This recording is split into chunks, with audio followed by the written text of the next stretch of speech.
অসময় আমার জন্য আসলে একটু চ্যালেঞ্জিং চরিত্র ছিল। আমি আসলে মেসেজ দেওয়াতে না একদম বিশ্বাসী না।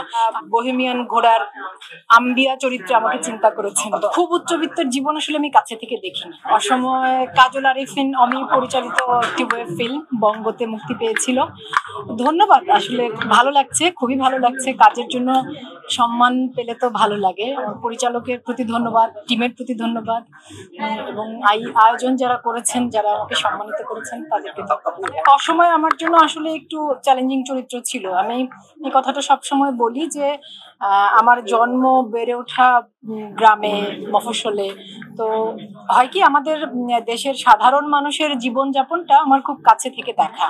আমি ওর মধ্যেই বড় হয়েছি, কিন্তু খুব শহরের উচ্চবিত্ত, মানে খুব উচ্চবিত্তের জীবন আসলে আমি কাছে থেকে দেখিনি। তো তেমন জীবন যখন পর্দায় মানে তুলতে হয়, আমাকে একেবারেই নির্ভর করতে হয়েছিল পরিচালকের উপর।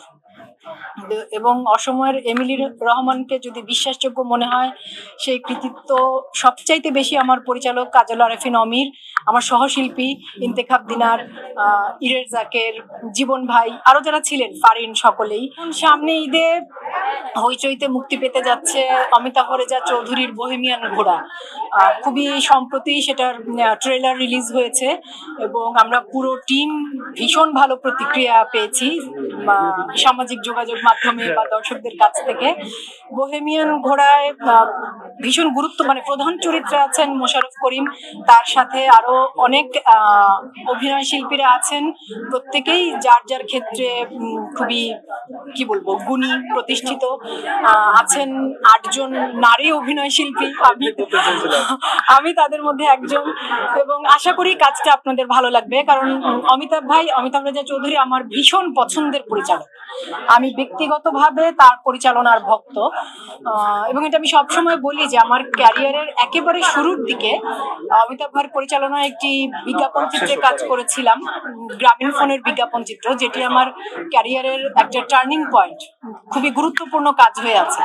তো পরিচালক হিসেবে অমিতাভ রেজার প্রতি এবং তার টিমের প্রতি আমার সবসময়ের কৃতজ্ঞতা, আবারও ধন্যবাদ এবং কৃতজ্ঞতা যে তারা বহেমিয়ান ঘোড়ার আম্বিয়া চরিত্রে আমাকে চিন্তা করেছেন। গল্প নির্বাচন করার প্রক্রিয়াটা খুব সহজ। ধরেন, আমার কাছে যদি কথার কথা আমি বলছি যে 10টা কাজের প্রস্তাব এলো, তার মধ্যে থেকে আমার মনে হলো যে এই গল্পটা আমার ভালো লেগেছে, এই চরিত্রটা আমার ভালো লেগেছে, আমি সেটার সাথে যুক্ত হই। প্রক্রিয়াটা এটাই। আমি তো গল্প আর চরিত্রটুকু বাছাই করি, কিন্তু মূল নির্ভরতাটা থাকে আমার পরিচালক এবং টিমের উপর। কাজ ভালো হবার পেছনে কারণ হচ্ছে ওটা যে আমি হয়তো ভালো ডিরেক্টর নির্বাচন করি। বহেমিয়ান ঘোড়ার ক্ষেত্রে আমি একেবারে চোখ বন্ধ করে অন্ধের মতো ভরসা করেছি অমিতাভ রেজার উপর। আর আমি এখানে ব্লেসড বলবো যে এত অসাধারণ একজন সহশিল্পী পেয়েছি, মোশাররফ করিম, তার কথা আপনারা সবাই জানেন, নতুন করে বলার কিছু নাই।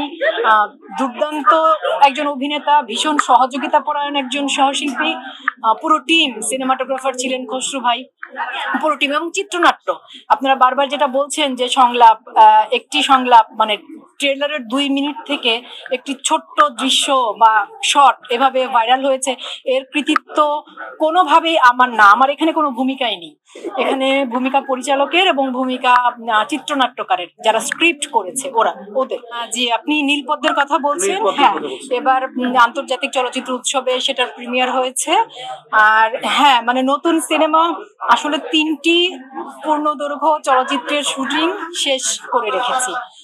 এর মধ্যে আপনাদের সাথে মানে কথা প্রসঙ্গে বলাও হয়েছে মাসুদ পথিকের বক, কৌশিক শঙ্কর দাসের দাফন এবং জাহিদ হোসেনের লীলা মন্থন। 3টি সিনেমারই শুটিং শেষ। এখন ছবিগুলো কবে মুক্তি পাবে, দর্শকদের সামনে প্রেক্ষাগৃহে আসবে, সেগুলো আসলে পরিচালক বা প্রযোজক তারা ভালো বলতে পারবেন। আমি আসলে মেসেজ দেওয়াতে না একদম বিশ্বাসী না। আমি শুধু অনুরোধ করতে পারি বিনীতভাবে যে আমরা সবাই একটু মানবিক আচরণ করি, মানুষের মতো আচরণ করি। আমরা সহিংসতা, আক্রমণ, হিংসা, বিদ্বেষ, এগুলো মানুষের বৈশিষ্ট্য, মানুষের মধ্যে থাকে, আমাদের সবার মধ্যেই আছে। কিন্তু এগুলো একটু নিয়ন্ত্রণ করে আমরা নারী শিশু শুধু নয়, সকলের সাথে এবং সকল প্রাণীর সাথে আমরা একটু মানবিক, প্রাণবিক, সহিষ্ণু আচরণ যদি করার চর্চা করতে পারি, এছাড়া আর কিছু বলার নেই।